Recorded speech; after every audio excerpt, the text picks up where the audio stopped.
পৃথিবীর কোন দেশে এইভাবে মাইক লাগায় সারা রাত শুধু রাজনৈতিক বক্তৃতা হয় যার নাম কই ইসলাম? এটা তো একটা ওয়ারান দেশ পাইছে, যা ইচ্ছা তা বলতেছে মৌলানা মৌলবীরা, এবং হেলিকপ্টারে যাইতেছে, গাড়িতে যাইতেছে।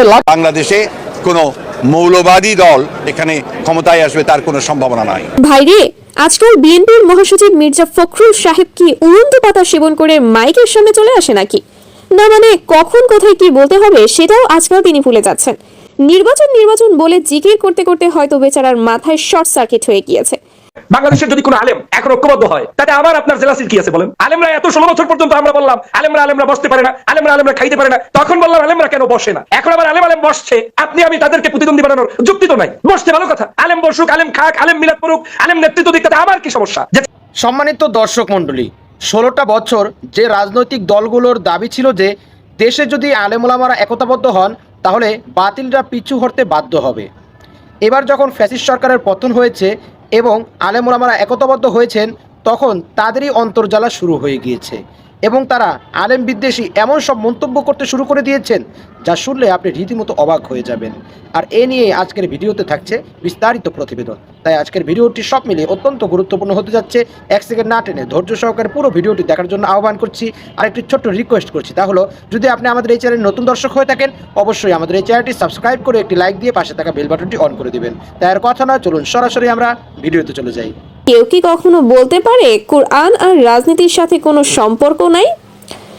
আগেরবার একদল খাইছে বাপের নাম বেইচা মান সম্মান ডুবাইছে, আর এখন আরেক দল ক্ষমতা পাওয়ার আগেই নিজেদের মান সম্মান ধুলায় মিশিয়ে দেওয়ার জন্য উঠে পড়ে লেগেছে। যেখানে বিধর্মী বিজ্ঞানীরাও যে কোরআনের মধ্য থেকে অনেক কিছুর বিশ্লেষণ খুঁজে পায়, সেখানে আমাদের কোনো এক গুদুমুদু এসে বলে বেড়াচ্ছে কোরআনের সাথে রাজনীতির কোনো সম্পর্ক নাই। অথচ পবিত্র কোরআনের শাসকের যোগ্যতা ও দায়িত্ব নিয়ে সূরা আন-নিসার 59 নম্বর আয়াতে স্পষ্টভাবে উল্লেখ রয়েছে যে তোমাদের মধ্যে থেকে যাদের নেতৃত্ব দেওয়ার উপযুক্ত মনে করা হয় তাদের প্রতি আনুগত্য করো। এটি বোঝায় যে শাসক হতে হবে সৎ, যোগ্য এবং ইনসাফ প্রতিষ্ঠার প্রতি প্রতিশ্রুতিবদ্ধ। এছাড়াও পবিত্র কোরআনে আরো অসংখ্য সূরার মধ্যে আল্লাহ তাআলা এই বিষয়টা তুলে ধরেছেন। বর্তমান সরকার উস্কে দিচ্ছে মৌলবাদকে, কারণ ওটাতে তাদের রাজনৈতিক ফায়দা লুটতে পারে। আমার তো এখন মনে হচ্ছে এই লোককে যদি সূরা ফাতিহার অনুবাদ জিজ্ঞাসা করা হয় সে সেটাই পারবে না। সে আবার রাজনীতির সাথে কোরআনের সম্পর্ক খুঁজে পাবে কিভাবে? সূরা ফাতিহার তরজমা যে জানে না, এ কেমনে বুঝবে কোরআনে রাজনীতি আছে না নাই? বিএনপির প্রতিষ্ঠাতা জিয়াউর রহমানের নাম প্রতিদিন মুখে নিলে বেহেশত নিশ্চিত। যারা এই ধরনের কথা বলতে পারে, যাদের ধর্ম সম্পর্কে এই পরিমাণ জ্ঞান, তাদের থেকে এর চেয়ে বেশি আর কিছু আশা করা যেতেই পারে না। আয়োজন করে আজকে একটা ব্যাচ সার্টিফিকেট শহীদ রাষ্ট্রপতি জিয়াউর রহমানের নাম নিলে প্রতিদিন ব্যাচ দিচ্ছে, আমি বিশ্বাস করি।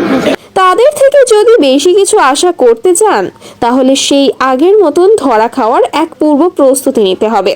কারণ তাদের কাছে রাজনীতির সাথে কোরআনের সম্পর্ক না থাকলেও তাদের রাজনীতিতে সম্পর্ক রয়েছে শুধু চুরি, বাটপারি আর চাঁদাবাজিতে।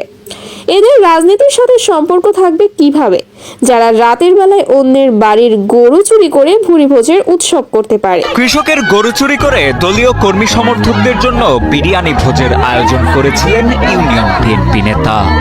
কিভাবে ক্ষমতা দখল করার জন্য নিজেদের মধ্যে কামড়াকামড়ি করে পুরো দেশকে ব্রাহ্মণবাড়িয়া বানিয়ে ফেলা যায়। মাইকে ঘোষণা দিয়ে বিএনপি দুই পক্ষের মধ্যে অ্যাকশন সিনেমার শুটিং হবে। ব্যানারের নেতার নাম ছোট করে লিখলে সেখানে আবার অ্যাকশন করে হসপিটালে পাঠানোর সুযোগ করে দিতে হবে। রাজনীতির সম্পর্ক হবে এইগুলোর সাথে। রাজনীতিতে যদি একটু এমন কামড়াকামড়ি না থাকে তাহলে সেটা রাজনীতি বলে গণ্য হবে নাকি?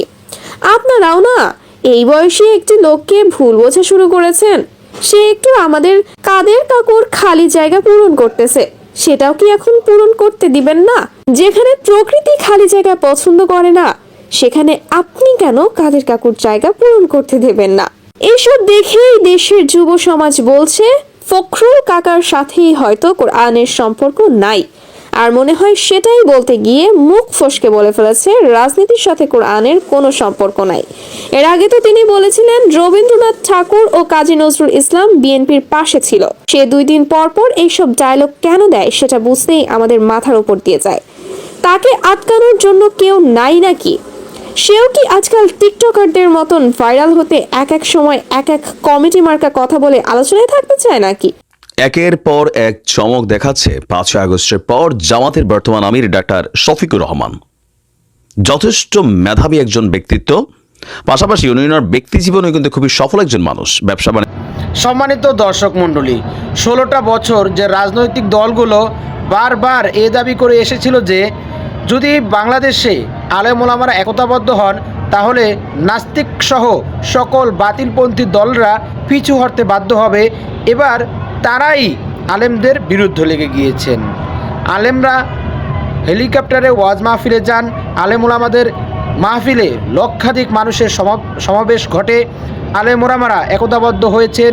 আলেমরা কখনোই রাষ্ট্র ক্ষমতায় যেতে পারবেন না, ইসলাম ও কোরআনের মাঝে কোনো প্রকার সম্পর্ক নেই, ইত্যাদি ইত্যাদি বিভিন্ন প্রকার নানা প্রকার আলেম বিদ্বেষী ও ইসলাম বিদ্বেষী মনোভাব ব্যক্ত করছেন এক শ্রেণীর রাজনৈতিক দল, যারাই নাকি যাদেরকে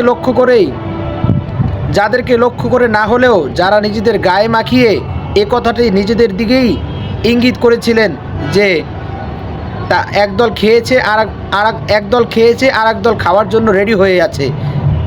যে দলটি খাওয়ার জন্য রেডি হয়ে আছে আমরা সেই দলের মুখ থেকেই এরকম আলেম বিদ্বেষী বিভিন্ন প্রকার মন্তব্য মিডিয়ার মাধ্যমে জানতে পারছি ও শুনতে পারছি, যা নিতান্তই নিন্দনীয়, লজ্জাজনক ও বড়ই অগ্রাহ্য ও অগ্রহণযোগ্য। একটি 95% মুসলমানের দেশে এরকম মুসলমান হয়ে আলেম বিদ্বেষী মুসলমানের ঘরে জন্ম হয়ে একজন মানুষ, একজন বাংলাদেশি নাগরিক আলেম বিদ্বেষী কীভাবে হতে পারে? অথচ একবারও আপনি কি ভেবে দেখবেন না যে আলেমরা যদি না থাকতো তাহলে সমাজে আপনাদের অবস্থান কোথায় যেত? একজন সমাজে যদি আলেম না থাকে, আপনার মৃত্যুর পর কে আপনার জানাজা পড়াবে? আপনার জন্মের পর কে আপনার কানে আজান দিবে? কে আপনাকে দিনের কথা শোনাবে? কে আপনাকে খারাপ পথ থেকে সরল পথের দিশা দেখাবে? যদি আপনারা আলেমদেরকে এভাবে অপছন্দ করেন তাহলে বেশি দিন লাগবে না যে আপনারা ভ্রষ্টতার অতল গহ্বরে চলে যাবেন এবং আপনারা নিজেদের পায়ে নিজেরাই কুড়াল মারছেন। এখনও সময় আছে, যদি আপনারা সঠিক পথে ফিরে না আসেন, নিজেদেরকে শুধরে না নেন এবং আলেম বিদ্বেষী মনোভাব ও আলেম বিদ্বেষী বিভিন্ন প্রকার মন্তব্য করে যেতেই থাকেন, তাহলে অদূর ভবিষ্যতে আপনাদের কপালে কঠিন দুর্ভাগ্যের ঘনঘটা আপনাদের জন্য অপেক্ষা করছে। সম্মানিত দর্শক মণ্ডলী, আজকে এই ভিডিও সম্পর্কে আপনার কি মতামত? অবশ্যই আপনার সেই মূল্যবান মতটি আমাদের কমেন্টস বক্সে জানাবেন এবং আজকের এই ভিডিওটি যদি আপনার ভালো লেগে থাকে অবশ্যই ভিডিওটি একটি লাইক দিয়ে শেয়ার করে দিবেন। আর এই পর্যন্তই সকলেই ভালো থাকবেন, সুস্থ থাকবেন, নিরাপদ থাকবেন এই আশা ব্যক্ত করে আজকের ভিডিও এখানেই শেষ করছি। আমিন ওয়া আখিরু দাওয়ানা আলহামদুলিল্লাহি রাব্বিল আলামিন। আসসালামু আলাইকুম ওয়া রাহমাতুল্লাহি ওয়া বারাকাতুহু।